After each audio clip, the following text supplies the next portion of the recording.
সাংবাদিক থেকে সফল উদ্যোক্তা বনে গেলেন হেলাল উদ্দিন। নিজের বাগানে রঙের ঝড় তুললেন তিনি। আমরা বেসরকারি চাকরি করছেন সামান্য 15-20 হাজার টাকার জন্য তারা জমি লিজ দিয়ে ছোট ছোট বাগান করে তোলেন। হেলালের বিদেশি আম বাগানে রয়েছে 57 জাতের রসালো আম। পরিত্যক্ত ইটভাটায় এখন রঙিন বিদেশি আমে ছেয়ে গেছে। 57 জাতের আম আছে, গত বছর ছিল 47 প্রকারের। এক সাংবাদিকের হাত ধরেই গড়ে উঠেছে 8 লাখ টাকার ফল বাগান। চাঁদপুরের ডাকাতিয়া নদীর তীরে একসময়ের পরিত্যক্ত ইটভাটাকে বদলে দিয়েছেন এই সফল উদ্যোক্তা। আমরা এখানে বিভিন্ন জাত নিয়ে কাজ করি। ওয়ালটন আবারও মিলিয়নিয়ার অফারে ওয়ালটন ফ্রিজ কিনে আপনিও হয়ে যেতে পারেন মিলিয়নিয়ার।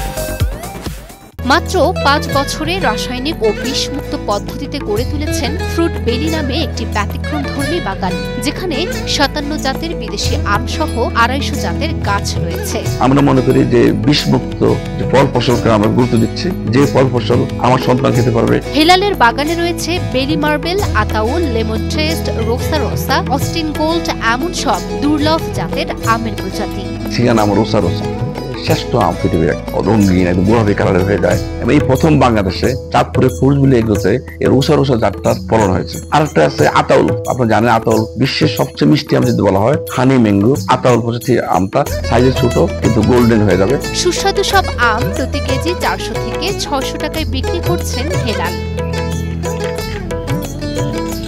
গত বছর আম বেচে হেলালের আয় হয় প্রায় 6 লাখ টাকা। এবছর লক্ষ্যমাত্রা তার 8 লাখ টাকা।